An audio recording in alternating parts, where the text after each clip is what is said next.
Yeah, when you see Zathura, you'll love this. Right there.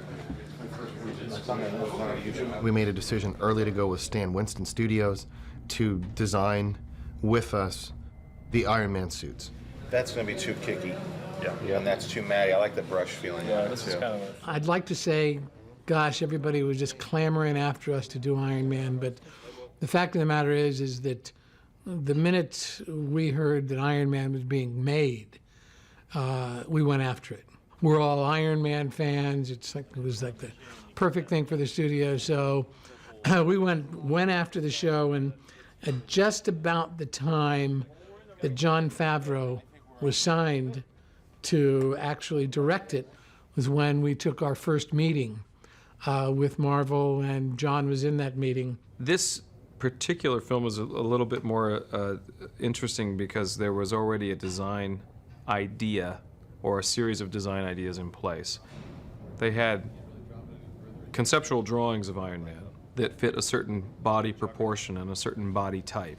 So we had to inherit those and then bring them into our world and make them function. The big challenge was the fact that they hadn't cast anyone to be Iron Man. And here it is. Here's the final. And that's what we come to. Here it is. Yeah. That's what we get for the amount we have to spend. The journey you generally go through in the creation of a suit is you sit down with Stan Winston, his design team, our internal team, Favreau, the producers, and everyone starts with drawings and images, and you Photoshop, and you get to sort of a 2D drawing, like a color drawing that you can hang up. That then gets moved to a modeling stage, to a 3D model, so you see a quick time of a model that turns. Then that goes to a clay maker, and then you see the first clay made of it, and it's something tangible now that you can touch and you can spin. And we're convinced that a human head would actually fit in this thing, right? The ears are right up inside, right up against the... It's exciting. This is when you really get a sense of the movie coming together, when you start to see this. It's a bigger leap in some ways to go from an idea to this than to go from this to the actual movie. And then there's generally a maquette that's made, which is a miniature desktop model of it, and it might be only 2 feet tall. It's a work in progress, but it's coming along. That's great. Obviously, we don't have the wardrobe when we get with Elton. And then you wait, and you know the next step is the suit. And it's the full-size, shootable, physical suit that a person's going to get into. I've never made a movie of this size before or of this genre. I've always been a fan, but it's a daunting undertaking. The day I knew everything was going to be okay was the day that Robert Downey Jr. was attached to play Iron Man. That is gorgeous. What Kevin's going to do, and they're going to take a cast to your foot so that it's a very low relief strap. Stan Winston's reputation and Shane, the guys on that team, I've worked with them before. Every time you go into their shop, you go, oh my God, and they did that, and they did that, and AI, and this and that, and you see a history of films that I grew up on. The reason that I'm playing Tony Stark, the reason that I'm involved in Iron Man, the reason that I'm so excited is I'm crazy about movies. That's why I wanted to become an actor. That's why I could cry watching Chud, Cannibalistic Humanoid Underground Dwellers. I buy into movies, I love it. I see The Fly, I don't care if that's Jeff Goldblum going, you know, I'm like, I'm in it. They're transporting, the fly's dying. I mean, I'm a sucker for this stuff. Yeah, again, I'm just thrilled to land another gig with you. That's cool. Me too, man. Yeah. The best thing I can tell you about me is ultimately I just don't do anything. Well, I'm sick. I'm out of here. All right. Later. Get a good night. Stan, thanks. Good to see you, Rob. Okay. I'll see you soon. I walk in like a fan because I say it humbly because I really don't do it. I did it when I started. Now I oversee it. Shane oversees it. Everybody. I just enjoy it. I come in and it's easy for me to say, wow, that's cool. Do more of that. You know, make sure my name is on the screen. How many gags are you doing? We're going to do the inclined one after this one, but this one right now you're more upright. We're just going to do a small blender section. Hey, I don't like my little tummy there. I'm not doing all this core work for nothing. That's all I'm saying. Behold the mass. I'm beholding the We could hold off on this part.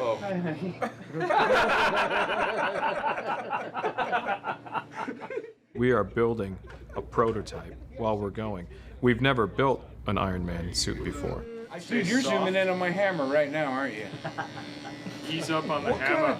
twisted parlor games going down here? And so you're given a launching gun, and then you have to hit the finish mark with the suit done. So it's not like we are ever able to kind of make one and then scrap it and make another one and make improvements and scrap that. And we have to actually work it all out and deliver at the time we're supposed to. John, don't. Johnny. Faster!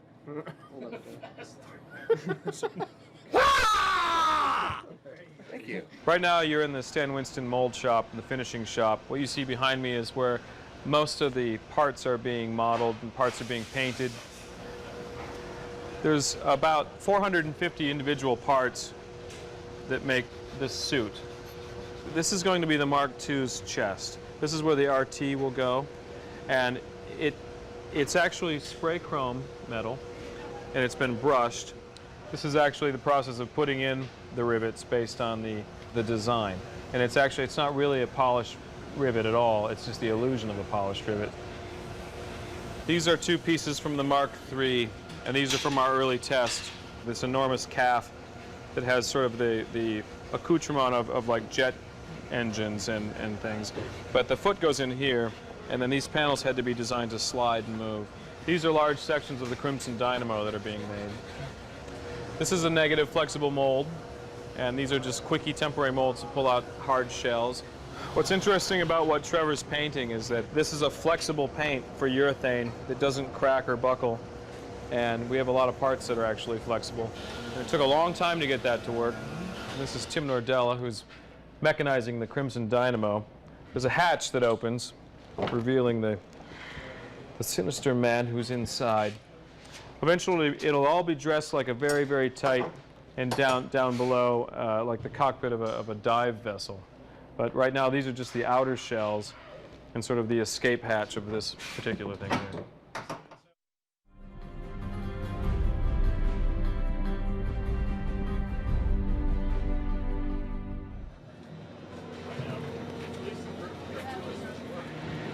When you work with someone like Stan Winston's company, so far, this is John and my second film with them. It's still a pretty magical experience when that suit's first rolled out. Shane likes to put it behind a curtain generally and unveil the curtain in a very dramatic way, and there was Iron Man standing behind. What do we do today? I turned it on. Voila!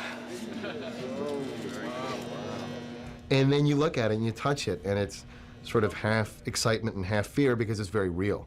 And generally you're pretty close to production at that point when that suit's shown to you. So hopefully your research was right, and the proportions all line up, and the textures are good, and the colors, and all the decisions you made along the way make sense. Once you start to not see the whole guy, the proportions of him, and I think 235 is a good move here. I think it holds up really well. When John first saw it, he was all smiles. I mean, he was really happy. Once the stuntmen had really become accustomed to the suit, when they started out, they were just a little afraid of damaging it. Plates intersecting and chipping off paint and that kind of thing. But by the end of the day, he'd really gotten the full range of motion and had sort of learned to live in the suit. Those dailies at the end of the day were just amazing. I think everyone was just blown away.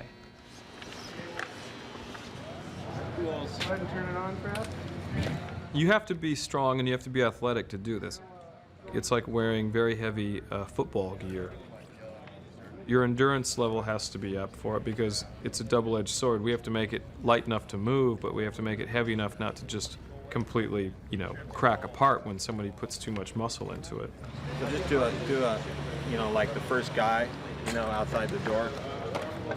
The Mark I with the flamethrowers and stuff was close to 100 pounds. Without the flamethrowers and the gas and everything on it, it was maybe 60 or 70 pounds. Okay, and roll camera.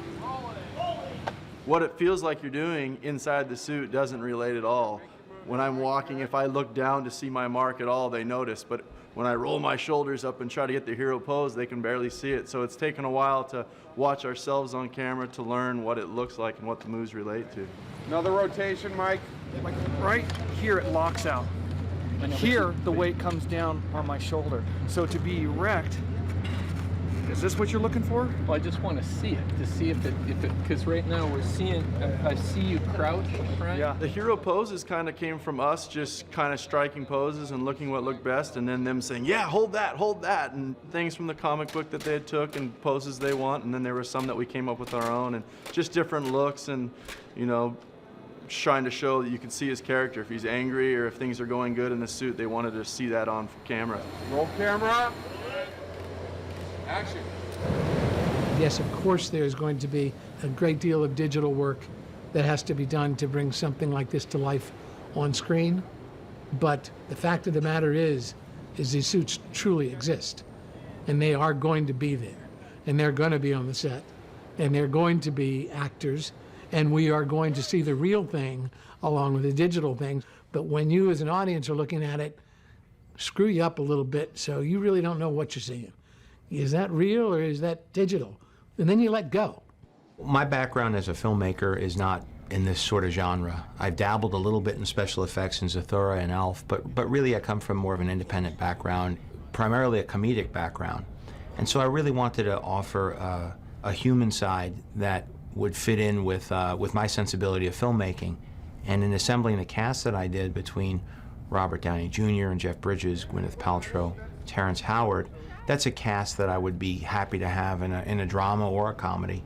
And to be able to have them to support a bigger-than-life superhero really offers the possibility to exceed what people's expectations might be of this type of genre.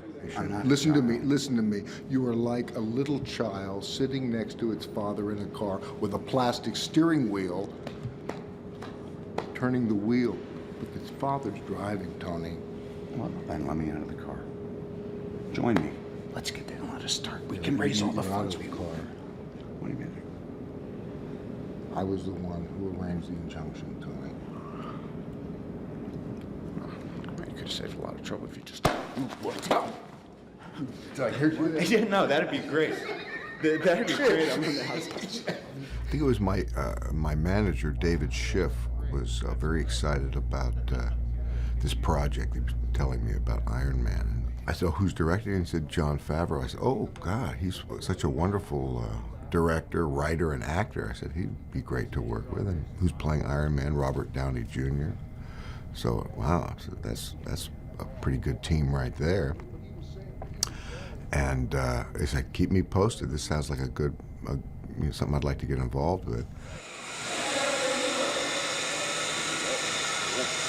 We'll let you warm up a little bit, and then we'll start throwing a little movement into it. Robert's a guy who is very disciplined in his approach to everything he does.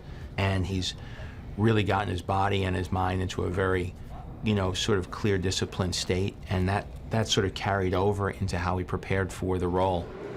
Wherever direction is, just point kind of the opposite way, right? Yeah, when you feel it going the other direction, act like you're trying to counter it. Okay, go the other, there you go, just like that. I think he was very aware that he sort of had a burden in this film that he hadn't had before. He could sort of be charming and funny and come in and out of a movie and steal scenes in the past, but now he was sort of an iconic superhero. It's good to eat about 10 minutes before this, right? Oh, yeah. Okay.